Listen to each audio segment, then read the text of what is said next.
brushing the star. Star de star, tu peux voir le star.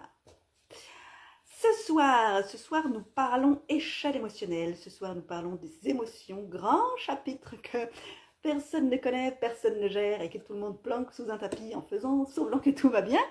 Donc, je pense que ça va beaucoup t'apprendre ce soir, ce que je vais te raconter sur nos petites émotions qui ne nous veulent pas du mal. Non, non, non, elles nous veulent juste du bien.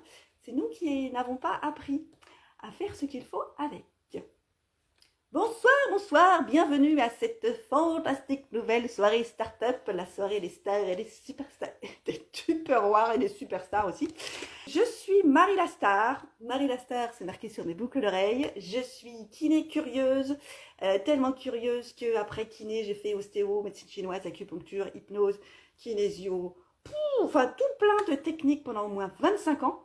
Pour comprendre le corps, l'esprit, les émotions, les énergies, le cosmos et compagnie, pour avoir une vision globale de l'être humain et pouvoir, au bout de 25 ans, vous transmettre tout ce que j'ai appris pour vous donner des outils d'une meilleure compréhension de soi, de son corps, de ses émotions, de son esprit et de ses énergies, afin de pouvoir être autonome en santé, parce que moi ce que j'aime c'est quand les gens ils sont autonomes, comme ça ils sont plus malades et moi je pars en vacances. Alors, le thème de ce soir c'est l'échelle émotionnelle. En gros, il y a des émotions, il y en a des pas très agréables, il y en a des pas agréables, il y en a des un peu agréables, et puis il y en a plein des agréables. Et le but du jeu c'est de savoir se déplacer sur cette échelle, afin de choisir sur quel barreau je décide de vivre et de passer le plus de temps possible. Alors, grande question devant l'Éternel, qu'est-ce qu'une émotion? Une émotion, souvent les gens me disent c'est un truc chiant qui fait mal. Non, pas tout à fait ça. Une émotion, étymologiquement, ça vient du latin emovere, qui veut dire se mettre en mouvement. Alors moi, je kiffe les gens qui ont choisi comment s'appelleraient les mots. Et en fait, ils ont réfléchi et ils ont observé qu'une émotion, ça nous faisait bouger. L'idée d'une émotion, c'est qu'elle te dit ici, c'est pas ta bonne place, donc dégage. Une émotion, c'est un message important, mais genre important. En général, ça naît dans les tripes et puis l'idée, c'est que ça monte au cerveau, puis toc, toc, toc, tu n'es pas à ta place, change de place, tu seras plus confortable. Et cette émotion, elle nous parle de nous. Elle ne nous parle pas du voisin, ce n'est jamais la faute de l'autre. L'émotion, elle nous renseigne sur nous. Elle nous renseigne sur ce qu'on est en train de vivre et nous propose de trouver une meilleure place. Parce qu'éventuellement, la place qu'on occupe, c'est pas la bonne. Par exemple, la peur, elle me dit, là, tu vas mourir, dégage. Il y a un lion qui te court après, cours très très vite. Il y a le feu dans ton appart, sors de l'appart. Donc, c'est pas le moment de méditer, te dire j'ai une peur qui arrive, je vais rester zen. Non, la peur à la base, elle est là pour te sauver les fesses, donc tu dégages. Les peurs aussi, il y a que 8% de nos peurs qui sont justifiées, ça veut dire que 92% de nos peurs, c'est notre cerveau qui fabrique de la merde pour nous proposer des scénarios catastrophiques, mais en fait qui ne sont pas réels, qui n'existent pas dans la réalité. Donc, la peur, quand c'est pas une vraie peur de je vais mourir, elle est juste en train de me dire toc toc toc, sors de ta zone de confort. Parce que, alors je me prends un exemple comme je suis mon meilleur exemple évidemment. Moi, ma plus grande peur terrifique de toute ma vie entière, c'était de parler en public. Et en fait, j'avais plein de trucs qui me mettaient en joie, c'était de transmettre mes connaissances, de faire des cours, de parler sur YouTube. Sauf que ma peur me disait non, fais pas ça. Tu vas intéresser personne, tu n'auras aucun follower, tu vas dire que des conneries, et si on te pose des questions, eh ben, tu ne sauras pas répondre, donc tu auras l'air con. Donc en fait, pendant 15 ans, j'ai pas fait, parce que j'ai dit, oh là j'ai peur, ma peur elle me dit qu'il faut pas que j'y aille, donc je vais pas y aller. Or, ma peur me disait, toc toc toc, sors de ta zone de confort, et parle à des gens, parce que c'est ça qui te met en joie. Apprends à parler en public, essaye, teste, plante-toi, recommence. Elle a l'air con, ça ne fait pas mourir. Et j'ai essayé, du coup, puis j'ai vu qu'en fait, je savais parler. Oh, je savais parler. Et puis, au début, j'ai commencé avec 5 copines. Et je me suis aperçue que je savais parler à 5 copines. Puis après, j'ai fait 10. Puis après, j'ai fait plus. Et à chaque fois que je faisais une expérience de parler en public, où à la fin, j'étais pas en train de mourir, mon cerveau, il enregistrait, mais en fait, ça fait pas mourir. Et du coup, j'ai arrêté d'avoir peur. Donc, j'ai augmenté ma zone de confort en sortant de ma zone de confort. Ça, c'est pour la peur. La tristesse, son message, contre-intuitivement, c'est « je suis prête pour le renouveau ». La tristesse, elle nous invite à lâcher quelque chose qui est souvent une illusion, ou souvent on s'accroche à quelque chose qu'on n'a plus, ou à quelque chose qu'on voudrait mais qui n'existe pas, et ça nous rend extrêmement triste parce que on est dans le manque, vu qu'on veut un truc qui n'existe pas. Moi, j'aimerais bien avoir Brad Pitt dans ma maison, et je trouve que je ne l'ai pas. Si je m'accroche à cette idée, je vais être malheureuse tout le temps parce que je vais jamais avoir ce que je veux. Donc l'idée, c'est de lâcher. Non, Brad Pitt ne sera jamais à Grenoble. Change de sujet, trouve autre chose qui te met en joie. Et puis, on a la colère. La colère, c'est une émotion, certes désagréable, qui me renseigne sur moi et sur mon territoire, mon espace vital, est-ce qu'on est en train de me le grignoter ou pas. Et puis, ça nous renseigne aussi sur nos valeurs. Est-ce que nos valeurs sont respectées ou est-ce qu'on est en train de les piétiner? Par exemple, moi, le dimanche soir, quand je suis aux toilettes où je voudrais être un peu tranquille, c'est à peu près tout le temps l'heure où mes enfants viennent me faire signer leur carnet de correspondance. Or, ce n'est pas le bon moment. C'est un moment où j'aimerais être seule avec moi-même. Donc, en général, je suis « ouais, c'est pas le moment !» Et du coup, elles s'en vont et elles me laissent toute seule. Donc, j'ai récupéré mon espace vital et je suis plus tranquille. Et puis, au niveau des valeurs, par exemple récent, l'histoire récente nous a montré qu'il y avait des gens dont la valeur principale, c'était la sécurité. Et que quand, à cause d'une épidémie mondiale d'un virus respiratoire, on te dit tu vas rester chez toi, tu vas plus jamais sortir, tu vas pas aller au travail et pour rester en sécurité. Le mec dont la valeur principale c'est la sécurité, il est bien content parce que ça nourrit ses besoins. Et puis son voisin dont la valeur principale c'est la liberté, lui qu'on lui dise non, ta liberté, tu vas marcher dessus puis tu vas rester enfermé, lui il pète un câble. Et après, ça fait des gens qui se tapent dessus parce qu'on n'est pas capable d'aller comprendre le monde de l'autre, ce qu'il s'y passe. Et on voit bien que les émotions nous font faire de la merde et que c'est pas vraiment ni très plein d'amour, ni très plein de joie, ni très plein de paix. Donc ça, c'est nos émotions. Nos émotions, c'est une information importante de mon corps jusqu'à mon cerveau pour dire toc, toc, toc, il faut que tu bouges, ta place, c'est pas la bonne. Toute la journée, nous sommes traversés par plein d'émotions différentes. Et le but du jeu, c'est de les accueillir et de les écouter. Pour aller genre, ok, ma peur, je sens bien que mon corps, il me dit que j'ai peur, je ne sais pas ce qu'il y a derrière, viens, je t'invite à boire un pot, qu'est-ce que tu as à me dire sur moi? Or, je ne sais pas toi, mais moi, on m'a appris à ignorer mes émotions. Alors déjà, c'est désagréable, donc on n'a pas envie de se pencher sur la question. Puis surtout que quand tu pleures, on te dit pleure pas, c'est les fillettes qui pleurent ou c'est les mauviettes qui pleurent.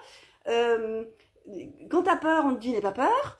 Et puis quand t'es en colère, on te dit sois pas en colère, arrête ta crise, il n'y a que les méchants qui se mettent en colère. Donc en fait, on nous a appris depuis très très longtemps à ne pas croire ou à ne pas donner d'importance à des émotions et à les planquer sous un tapis et à faire semblant que tout va bien. Ça ne marche pas. Et puis même devenu adulte, comme on n'est pas à l'aise avec nos émotions et que les émotions désagréables, on n'a pas envie d'aller leur ouvrir la porte pour comprendre le message, et vite, on va détourner notre attention. Donc vite, j'ai une émotion désagréable, hop, je bouffe. Comme ça, le sucre, oh, c'est un petit peu de douceur, ça me fait du bien. Ça ne règle pas le problème.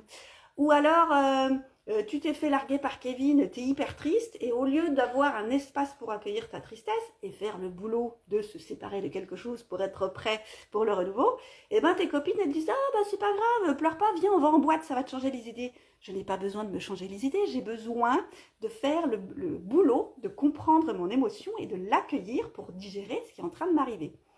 Les petits enfants, dès qu'ils chouinent, on leur file à bouffer ou on leur détourne leur attention en leur faisant des guilis ou en leur mettant un écran dans les mains, ça ne règle pas le problème, ça détourne l'attention et j'ai ma petite émotion derrière la porte qui dit « j'ai un message très important à te transmettre ». Et nous, on n'écoute pas. Et on se demande pourquoi on se sent dégueulasse pendant des milliers d'années. Voilà. Le boulot de se reconnecter à nos sensations, de réidentifier nos émotions qui parlent de nos besoins qui ne sont pas nourris pour aller les accueillir, les identifier, leur donner un nom, les nommer les émotions. Je vous donnerai des ressources, c'est tout le vocabulaire émotionnel disponible. Parce que souvent les gens, comme ils savent plus identifier leurs émotions, ils savent que ça va ou ça va pas. C'est assez pauvre au niveau vocabularistique pour pouvoir identifier qu'est-ce qui est en train de m'arriver.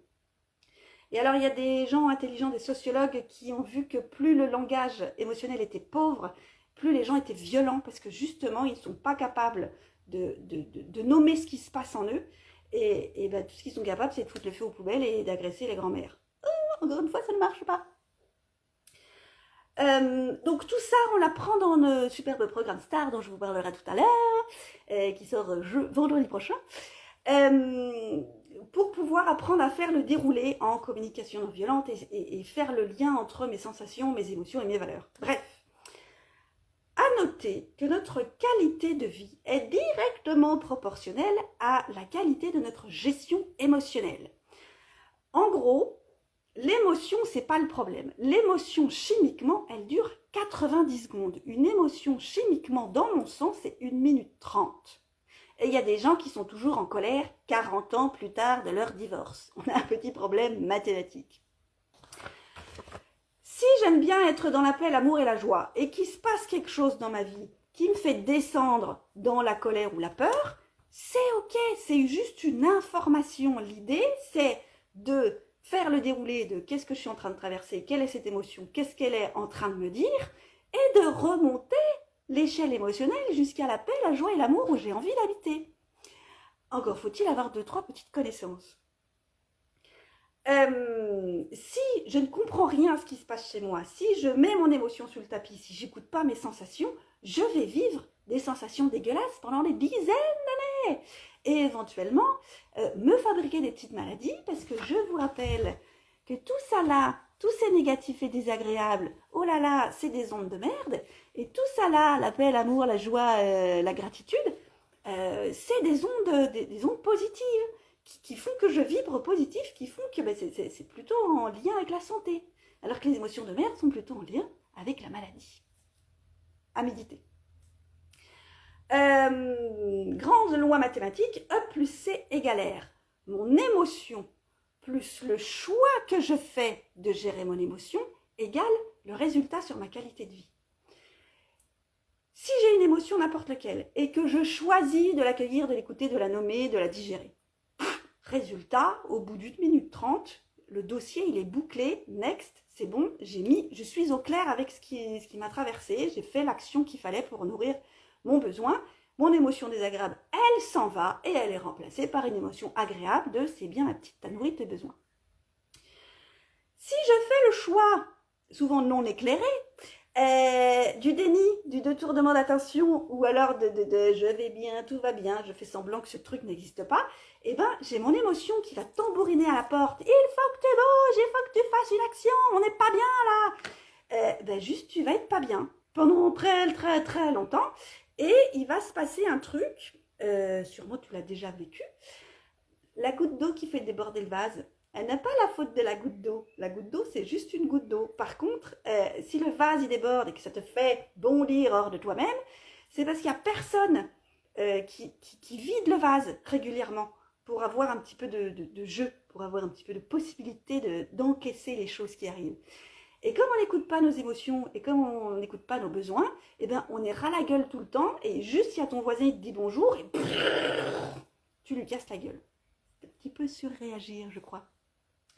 Alors, qu'est-ce qui se passe quand j'écoute pas ma peur? Quand j'écoute pas ma peur, alors si j'écoute pas ma peur et qu'il y a le feu dans mon appart, je meurs. C'est assez dommage. Quand j'ai peur de parler en public et que je n'identifie pas cette chose parce que j'ai pas fait creuser ma pelle et aller chercher ce qui se cachait derrière cette sensation désagréable, je vais tout le temps rester dans ma zone de confort, qui est confortable jusqu'à un certain point. Donc, je vais jamais essayer des trucs nouveaux, parce que ma peur me dit non, nouveau égale tu vas mourir, ne fais pas ça. Donc, je vais rien vivre, je vais jamais faire des trucs nouveaux, je vais jamais explorer, je vais jamais découvrir, je vais jamais progresser, donc juste bien me faire chier dans ma petite vie peinard. Si je n'écoute pas le message de ma tristesse, je vais rester accrochée à ce que j'ai pas. Longtemps, tout le temps.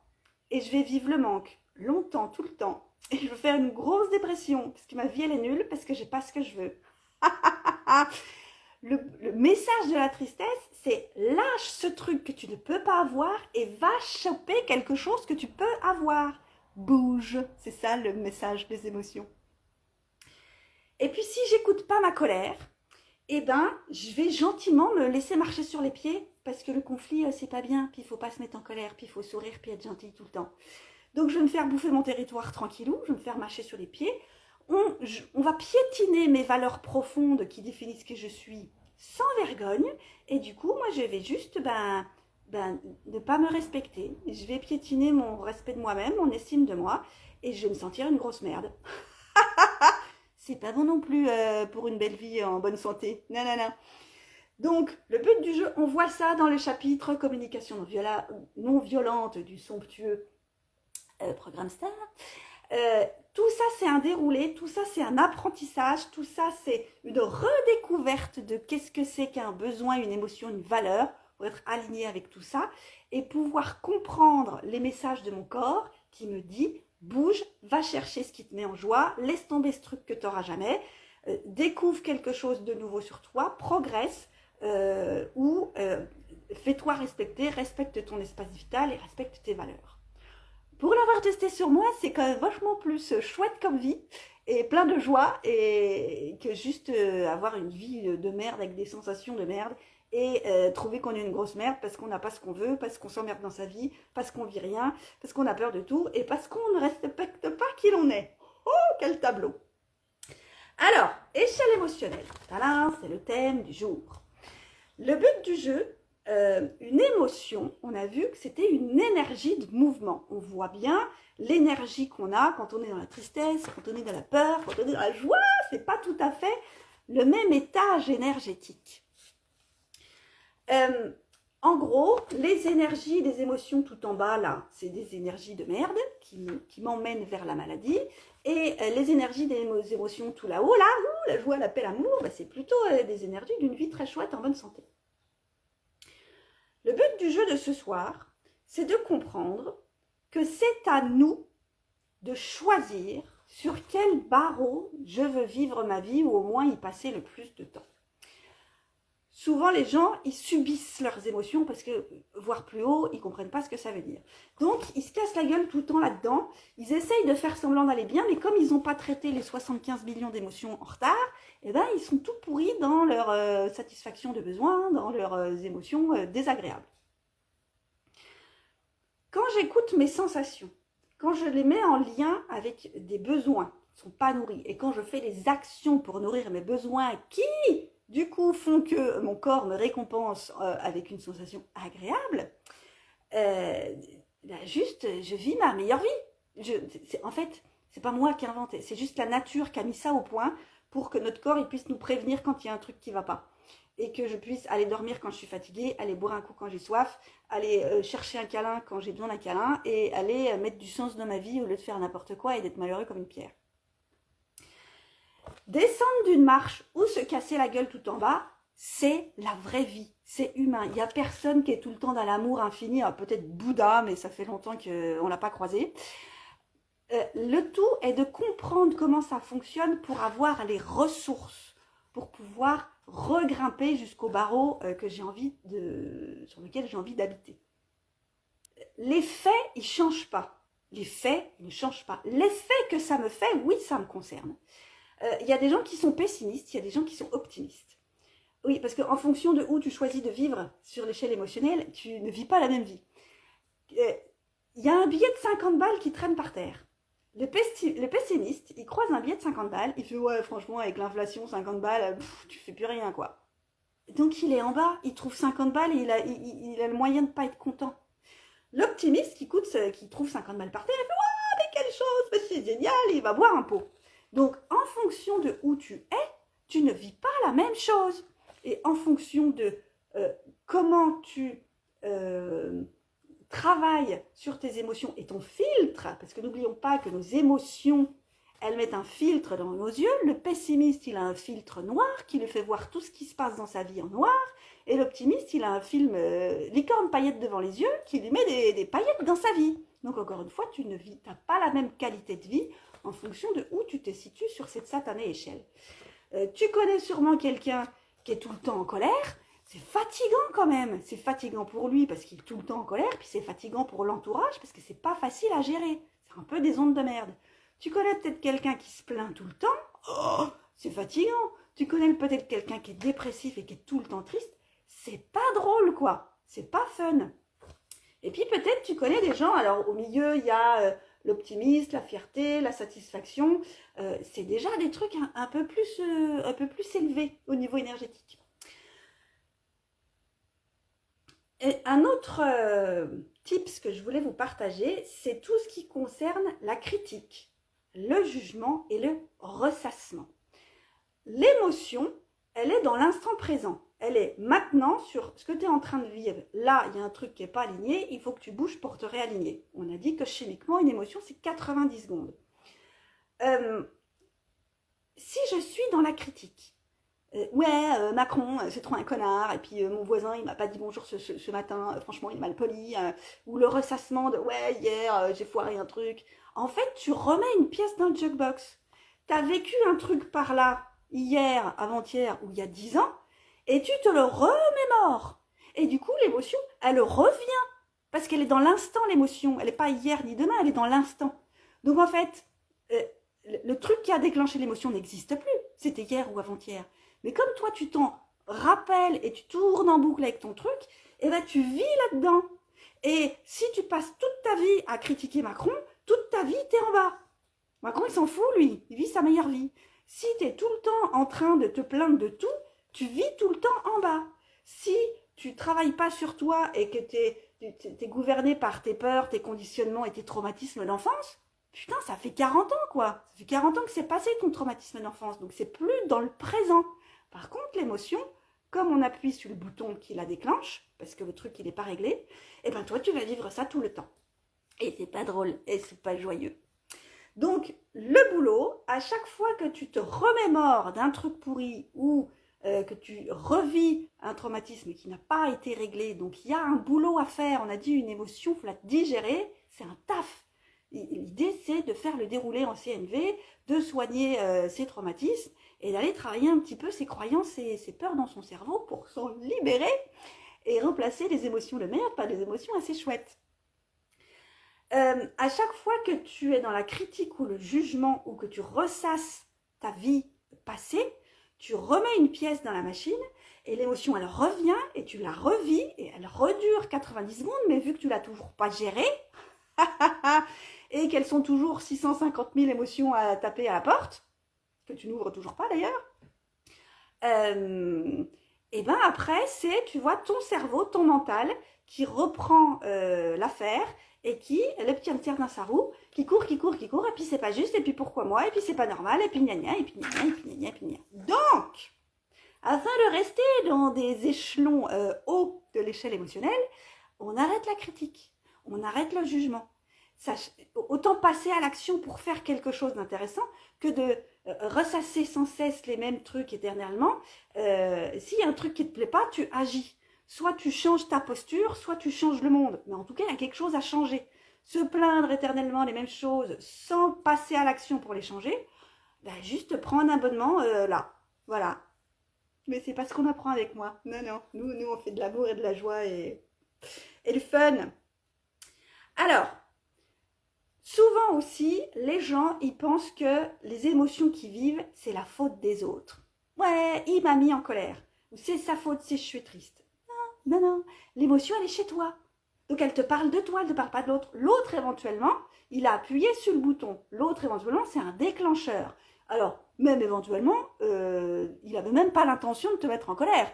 C'est toi qui prends le truc de travers à cause de tes filtres, de tes conditionnements, de tes valeurs et machin et choses. Donc, en fait, tous les gens qui me disent « c'est sa faute si je suis en colère », non, c'est pas vrai. La colère, elle est chez toi. Le problème, il est chez toi. Donc, la solution, elle est chez toi.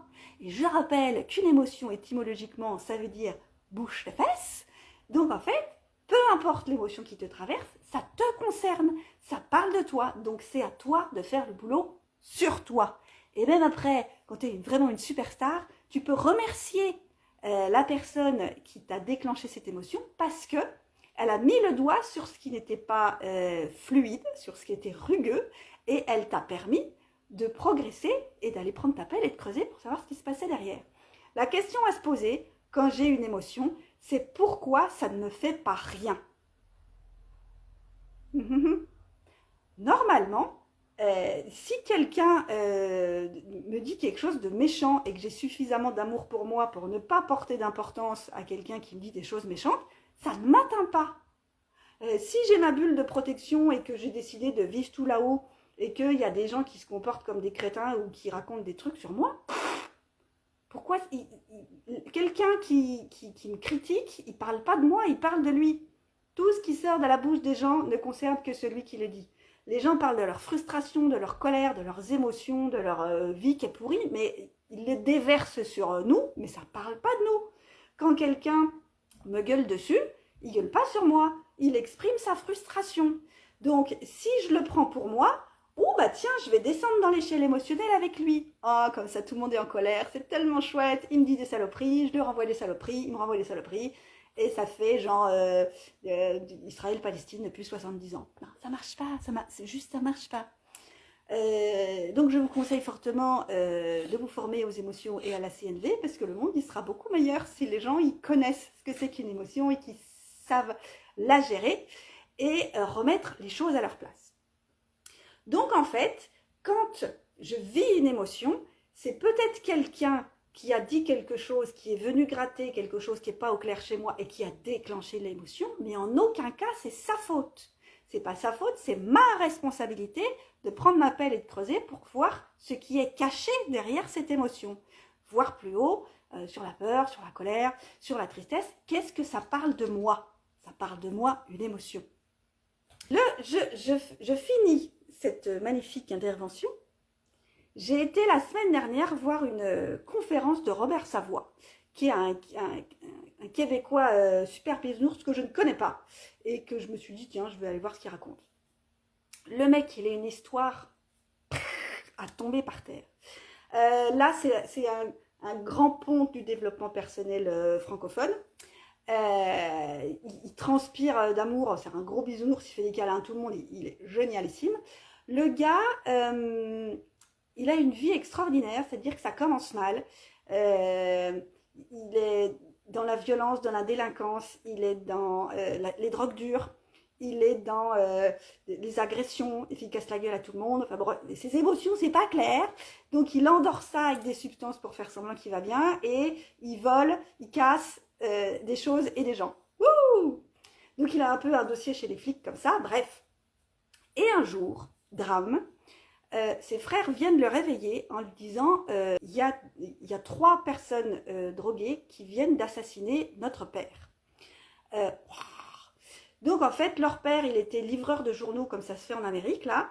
Et puis à 3h du matin, pendant qu'il commençait sa tournée, il y a 3 mecs qui étaient complètement drogués qui sont venus juste lui péter la gueule jusqu'à ce qu'il meure.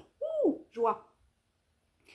Donc forcément, le petit Robert, il pète un câble. Alors déjà qu'il est assez en colère et assez sous substance pour essayer d'éteindre le feu, là, fin du monde, au secours.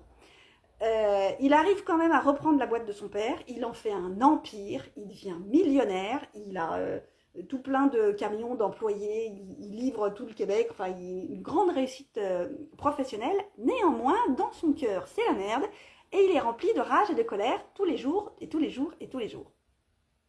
Donc il a une femme, il a une fille qui s'en vont, parce que comme il est tout le temps en colère et qu'il est assez insupportable et qu'il est assez ingérable, et qui travaille tout le temps pour éteindre un petit peu le truc, et il raconte, il habitait dans une maison genre celle de Céline Dion, puis il était tout seul. Il avait tous les trucs matériels qu'un humain puisse rêver, et il était tout seul. Et il était malheureux comme les pierres. Et il avait toujours cette colère, et il vivait là-dedans, très très plein, plus. Et à un moment, il s'est dit, bon, je vais bosser sur moi, je vais faire du développement personnel, je vais aller voir un psy, il a appris la méditation, blablabla, et au cours d'une méditation, il y a son cœur qui lui dit, tu vas pardonner aux gens qui ont assassiné ton père. Donc son cerveau prend le relais en disant, quoi, jamais, ouh. Il a entendu qu'il y a un des agresseurs qui fait des crises de panique horribles en prison, ou dans sa cellule, il a l'impression que les murs se resserrent et que le plafond descend et qu'il va se faire écraser et mourir. Et franchement, waouh, une culpabilité énorme de ce qu'il avait fait. Donc il est psychiatriquement assez malade. Et ben Robert Savoie, son cœur lui a dit, tu vas aller voir ce gars et tu vas lui accorder ton pardon. Grande phrase devant l'Éternel, on pardonne pas pour dire que c'est pas grave, parce que c'est grave. Par contre, on pardonne pour récupérer notre paix intérieure. Pardonner, ça permet de quitter ça pour retourner là-haut. C'est aussi un taf, hein. Néanmoins, soit je choisis, car oui c'est un choix, soit je choisis de vivre dans la colère et la haine pendant 50 ans, soit je choisis de faire le taf et de retourner dans l'amour, la joie et la paix. Donc il appelle son avocate et il dit moi j'aimerais bien rencontrer le gars qui a tué mon père pour lui accorder mon pardon. Alors quand on regarde son dossier judiciaire où qu'il était très très violent, qu'il a tapé des gens, c'était pas sûr que ce soit accordé. Néanmoins, son avocate s'est mise en lien avec l'avocat du gars en prison. Et au Québec, il y a un truc de réparation judiciaire, je sais pas trop. Ils essayent de faire que les gens ils réparent émotionnellement ce qui se passe. Donc Robert Savoie, il dit, moi je veux faire la démarche d'aller jusqu'à la prison pour accorder mon pardon au petit gars. Le petit gars, il veut bien, émotionnellement, il n'est pas prêt, donc il va avoir un psy pendant 6 mois pour se préparer à rencontrer le gars dont il a tué le père. Et éventuellement gâcher la vie, mais pas tant que ça. Bref, il se passe plein de trucs, et au cours d'une autre méditation, Robert Savoie, son cœur lui dit « Et il faut que tu invites toute la famille de l'assassin de ton père pour que tout le monde se pardonne tout et qu'on retourne tous dans la paix. » Bref. Donc, il propose à la famille du gars, la mère et la sœur veulent pas, il n'y a que la grand-mère qui accepte d'aller faire cet échange-là. Et donc, arrive le jour où Robert Savoie, avec son avocate, il va dans la prison pour rencontrer le gars qui a tué son père, avec son avocate. Il y a la psychologue de la prison, il y a le directeur de la prison, et il y a 4 monstroplantes de garde du corps qui sont là pour vérifier que personne ne s'entretue. Vu le passé de tout le monde, c'était peut-être un petit peu une bonne option.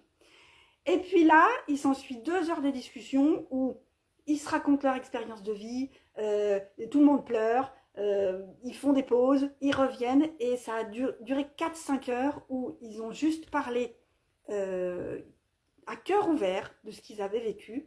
Et à un moment, il y a Robert Savoie qui se lève, il y a Joe, l'assassin, qui se lève, et ils vont se faire le câlin de l'amour, de la vie incroyable, de retourner, de faire le choix de retourner dans l'amour.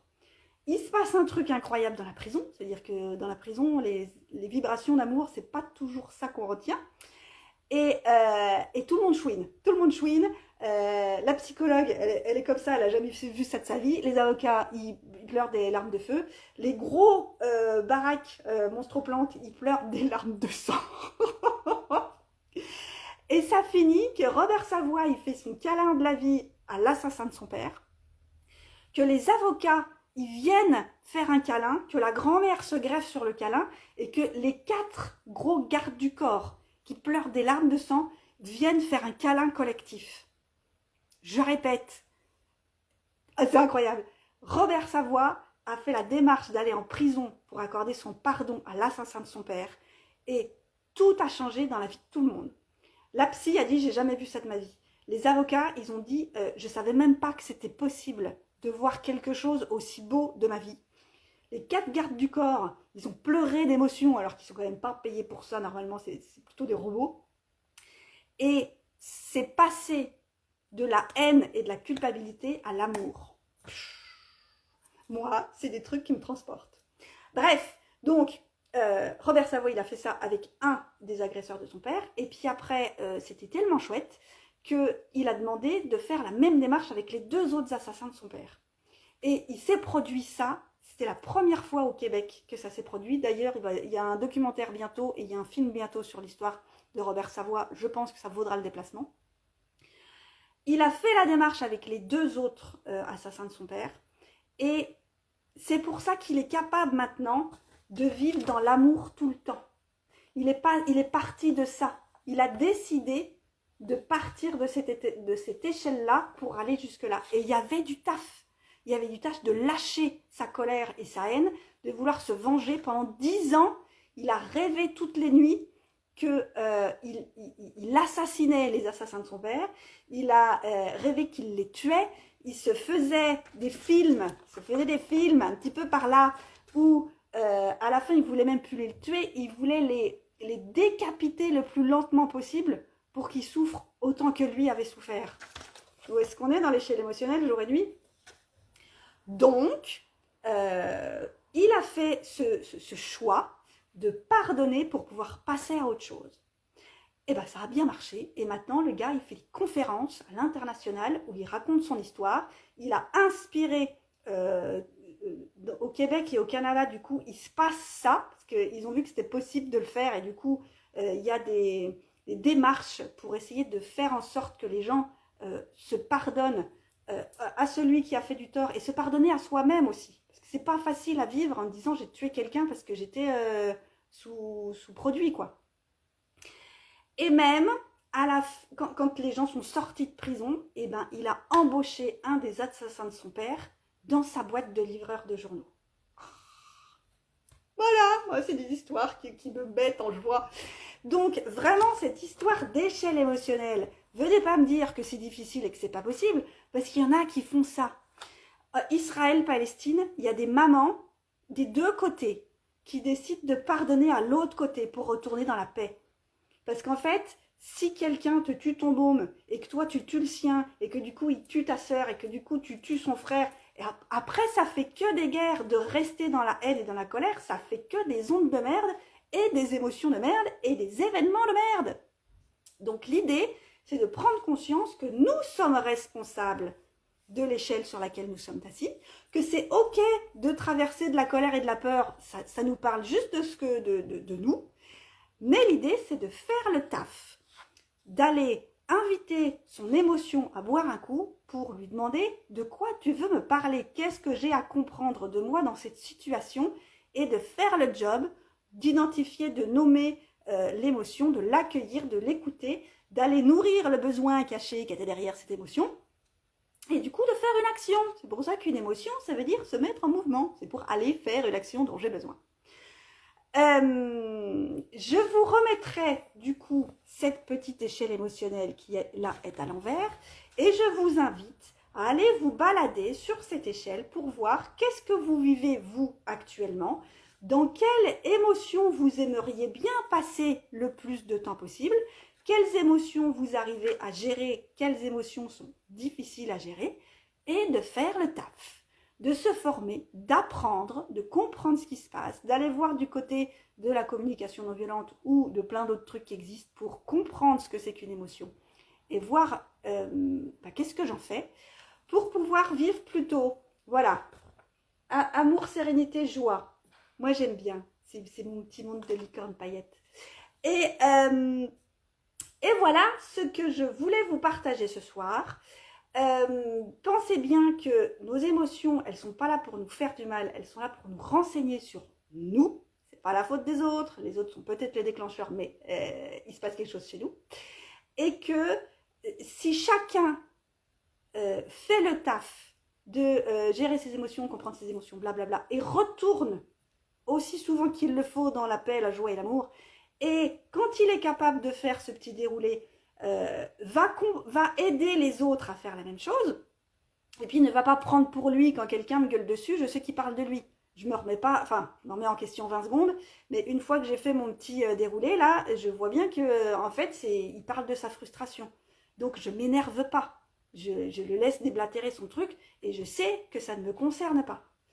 Et du coup, d'aider les gens à comprendre ce qui se passe chez eux, voir le besoin pas nourri, blablabla, pour que les tensions s'apaisent. Et quand les tensions s'apaisent, les gens, ils peuvent remonter dans la joie et dans l'amour. Et qu'est-ce qui se passe quand on fait ça sur 7 milliards d'humains? Je pense que le monde se porte mieux. Parce que là, ce qu'on observe, c'est que les gens qui ne savent pas gérer les émotions, ils tartouillent un petit peu en bas là, jour et nuit. et que des gens qui vont pas bien et qui sont agressifs et en colère parce qu'ils sont pas au clair avec leurs émotions et qui comprennent pas ce qui se passe dans leur corps, fois 7 milliards, ça fait le monde actuel. Je préférerais, je milite, j'agis pour que du coup les gens prennent conscience de ce côté émotionnel.